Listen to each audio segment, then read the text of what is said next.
اعوذ باللہ من الشیطان الرجیم بسم اللہ الرحمن الرحیم السلام علیکم ورحمۃ اللہ وبرکاتہ۔ سمرقند سے طویل سفر طے کر کے آنے والا قاصد سلطنت اسلامیہ کے حکمران سے ملنا چاہتا تھا۔ اس کے پاس ایک خط تھا جس میں غیر مسلم پادری نے مسلمان سپہ سالار قتیبہ بن مسلم کی شکایت کی تھی۔ پادری نے لکھا تھا، ہم نے سنا تھا کہ مسلمان جنگ اور حملے سے پہلے قبول اسلام کی دعوت دیتے ہیں۔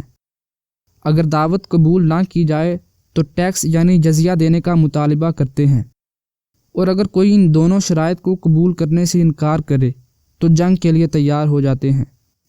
مگر ہمارے ساتھ ایسا نہیں کیا گیا اور اچانک حملہ کر کے ہمیں مغلوب کر لیا گیا ہے۔ یہ خط سمرقند کے سب سے بڑے پادری نے اسلامی سلطنت کے فرما روا حضرت عمر بن عبدالعزیز رحمۃ اللہ علیہ کے نام لکھا تھا۔ دمشق کے لوگوں سے شہنشاہ وقت کی قیام گاہ کا معلوم کرتے کرتے وہ قاصد ایک ایسے گھر جا پہنچا جو نہایت معمولی اور خستہ حالت میں تھا۔ ایک شخص دیوار سے لگی سیڑھی پر چڑھ کر چھت کی لپائی کر رہا تھا اور نیچے کھڑی ایک عورت گارا اٹھا کر اسے دے رہی تھی۔ قاصد جس راستے سے آیا تھا واپس اسی راستے سے ان لوگوں کے پاس جا پہنچا جنہوں نے اسے راستہ بتایا تھا۔ اس نے لوگوں سے کہا، میں نے تم سے اسلامی سلطنت کے بادشاہ کا پتہ پوچھا تھا، نہ کہ اس مفلوق الحال شخص کا جس کے گھر کی چھت بھی ٹوٹی ہوئی ہے۔ لوگوں نے کہا، ہم نے تجھے پتہ ٹھیک ہی بتایا تھا، وہی حاکم وقت عمر بن عبدالعزیز رحمۃ اللہ علیہ کا گھر ہے۔ قاصد پر مایوسی چھا گئی اور اس نے بے دلی سے دوبارہ اسی گھر پر جا کر دستک دی۔ جو شخص کچھ دیر پہلے تک لپائی کر رہا تھا وہی باہر آیا۔ قاصد نے اپنا تعارف کرایا اور خط عمر بن عبدالعزیز رحمۃ اللہ علیہ کو دے دیا۔ حضرت عمر بن عبدالعزیز رحمۃ اللہ علیہ نے خط پڑھ کر اسی خط کی پشت پر لکھا، عمر بن عبدالعزیز رحمۃ اللہ علیہ کی طرف سے سمرقند میں تعینات اپنے عامل کے نام، ایک قاضی کا تقرر کرو جو پادری کی شکایت سنے۔ مہر لگا کر خط واپس قاصد کو دے دیا۔ سمرقند لوٹ کر قاصد نے خط کا جواب اور ملاقات کا احوال جب پادری کو سنایا تو پادری بھی مایوس اور افسردہ ہو گیا۔ اس نے سوچا، کیا یہ وہ خط ہے جو مسلمانوں کے اس عظیم لشکر کو ہمارے شہر سے نکالے گا؟ انہیں یقین نہ تھا کہ کاغذ کا یہ ٹکڑا انہیں کوئی فائدہ پہنچا سکے گا، مگر کوئی اور راستہ بھی نہ تھا۔ چنانچہ خط لے کر ڈرتے ڈرتے امیر لشکر اور حاکم سمرقند کے پاس پہنچے۔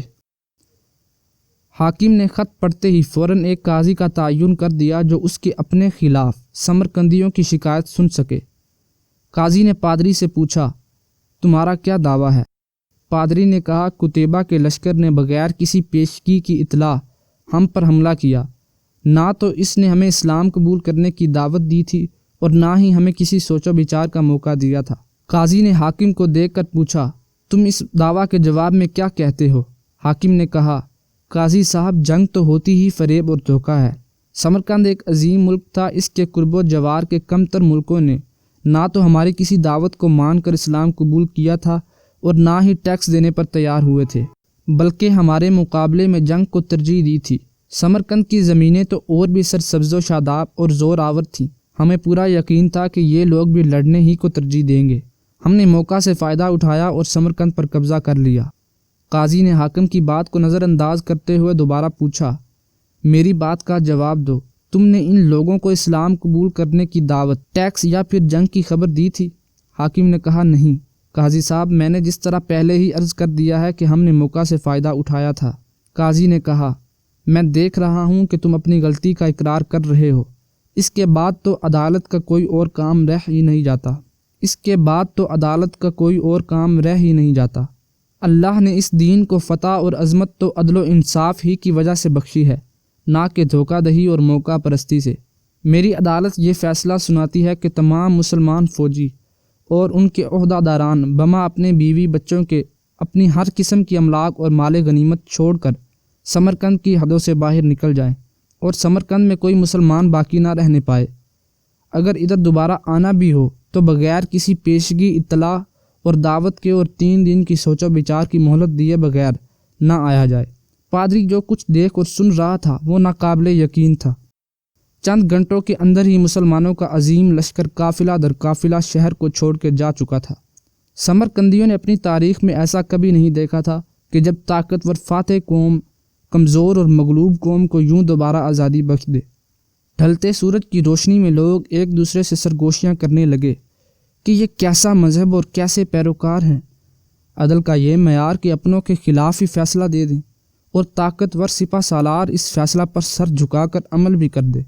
تاریخ گواہ ہے کہ تھوڑی ہی دیر میں پادری کی قیادت میں تمام شہر کے لوگ گھروں سے نکل کر لشکر کے پیچھے سرحدوں کی طرف دوڑے اور لا الہ الا اللہ محمد الرسول اللہ صلی اللہ علیہ وسلم کا اقرار کرتے ہوئے ان کو واپس لے آئے کہ یہ آپ کی سلطنت ہے اور ہم آپ کی رعایا بن کر رہنا اپنے لیے فخر سمجھتے ہیں۔ دعا ہے اللہ تعالی ہمیں دین حق کی نسبت سے جڑے رہنے کی توفیق دے، آمین۔